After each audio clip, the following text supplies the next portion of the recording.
চলে এসেছি মন দেওয়ানা গল্পের পর্ব 4 নিয়ে। চলেন বেশি কথা না বলে গল্প শুরু করি। হিয়ার হাতে ট্রেতে ইফতারি দেখে শ্রাবণ ডাইনিং টেবিল ছেড়ে মেন দরজার কাছে আসে। হিয়া হাতে ট্রেটা কাব্যর দিকে এগিয়ে দিয়ে বলল, আম্মু পাঠিয়েছে, এগুলো রাখুন।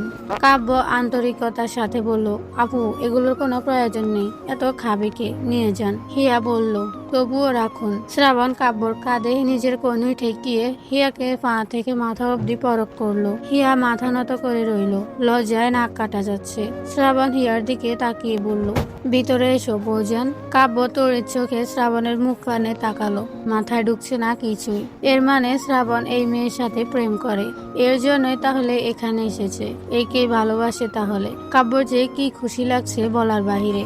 এই মুহূর্তে হিয়া মাথা নত করে বলল, ভিতরে যাব না ভাইয়া। শ্রাবণ মুখ বেঁকিয়ে বলে উঠল, তুমি তো আবার বলেই দিয়েছিলে বেঁচে থাকতে আসবে না, তাহলে কি বুদ্ধ হয়ে এসেছো? হিয়া মাথা তুলে কাব্যকে বলল, এই যে আপনি এগুলো রাখুন তো। কাব্য হাত বাড়িয়ে ট্রেটা নিতে যাবে, ঠিক তখনই শ্রাবণ কাব্যর হাত ধরে নেয়। হিয়া শ্রাবণের দিকে তাকালো। শ্রাবণ বলল, এগুলো ভিতরে এসে রেখে যাও। হিয়া মুখ ঘুরিয়ে বলে উঠল, পারবো না, নিলে নেন, না হলে চলে গেলাম। শ্রাবণ ডোন্ট কেয়ার ভাব নিয়ে বলে উঠল, যাও, সেই আবার ফিরে আসতেই হবে।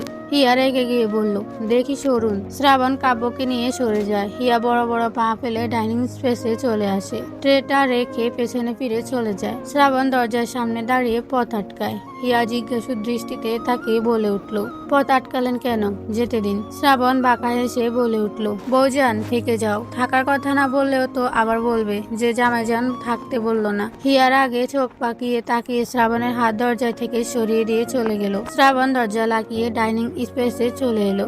এদিকে কাব্য তার মায়ের সাথে ফোনে কথা বলছে। শ্রাবণ চেয়ার টেনে বসতে কাব্য ফোনটা এগিয়ে দিয়ে বলল, আম্মু কল দিয়েছে, কথা বলবে। শ্রাবণ ফোনটা কানে নিয়ে বলল, হ্যালো আম্মু, কেমন আছো? ভালো, তুমি? ভালো। কি করছো এখন? আমি আর কাব্য বসে আছি। ঠিক আছে, কিছু বলবে আম্মু? কি বলবো, তোমরা সাবধানে থেকো, কোনো বিপদ আপদ হলে ইমিডিয়েট জানাবে। এবার কিছু হলে তোমার বাবার কোনো এক্সকিউজ শোনার জন্য বসে থাকবো না। শ্রাবণ হেসে বলল, কুল কুল, হাইপার হচ্ছ কেন বলো তো? কিছু হবে না, সেফ জায়গায় আছি।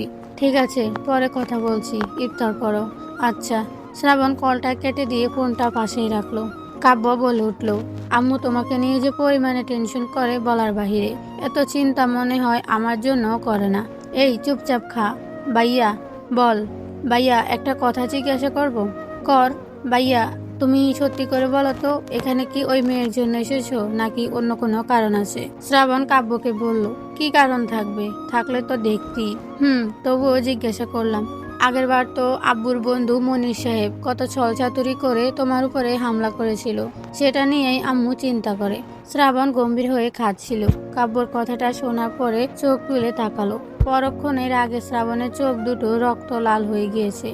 কাব্যের দিকে তাকিয়ে দাঁত চেপে বলল, আমি ওই মনিরকে কিছু করব না, ওর ছেলেকে রাস্তায় কুবিয়ে কুবিয়ে মারবো। ওর সাহস হলো কি করে আমাকে মারার, আমি এটাই ভেবে পাই না। পেছনে থেকে মেরেছিল বলে মারতে পেরেছিল, যদি সামনে থেকে হতো তাহলে ওকেই শেষ করে দিতাম। ও এখনো চিনতে পারেনি কাকে মেরেছিল। ওর ছেলেকে দেশে আসতে দে, সব শোধ তুলবো। রাত 3টা। কাজের বুয়া শ্রাবণের ফ্ল্যাটে অনবরত কলিং বেল বাজিয়ে যাচ্ছে, কিন্তু কেউ উঠছেই না। মিনিট 10 অনবরত কলিং বেল বাজানোর পরে কাব্য ঘুম ঘুম চোখে দরজা খুলে দেয়। কাজের আন্টিকে দেখে কপাল কুঁচকে বলে উঠল, আন্টি আপনি এত রাতে এখানে কেন? সেহেরি রান্না করে দিতে এসেছি। ও আসুন। কাজের আন্টি বলে উঠল, তোমাদের তো কোনো অসুবিধা হচ্ছে না? না আন্টি। আর একটা কথা। হ্যাঁ বলুন। তোমরা কি খেতে পারো আমার রান্না? কাব্য হালকা হেসে বলল, হ্যাঁ আন্টি খেতে পারি, তবে আন্টি আমার বড় ভাই জাল খেতে পারে না, সেদিকে একটু খেয়াল রাখবেন। ঠিক আছে। হিয়া প্রাইভেট যাওয়ার জন্য বাড়ির সামনে দাঁড়িয়ে আছে। শ্রাবণদের ড্রাইভার তখন গাড়ি নিয়ে আসে। শ্রাবণ ওই গাড়ি নিয়ে আসতে বলেছে।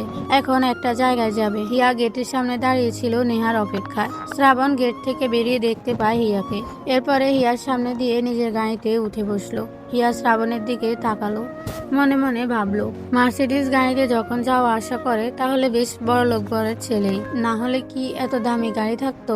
শ্রাবণ হিয়ার দিকে এক পলক তাকিয়ে আবার সামনে তাকিয়ে চোখে সানগ্লাস দিল।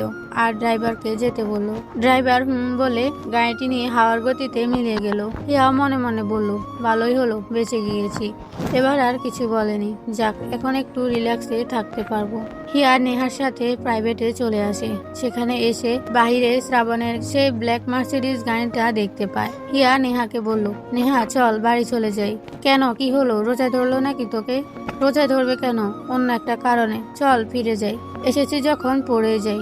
না, আজ পড়তে পারবো না। কেন, কি হয়েছে বলতো?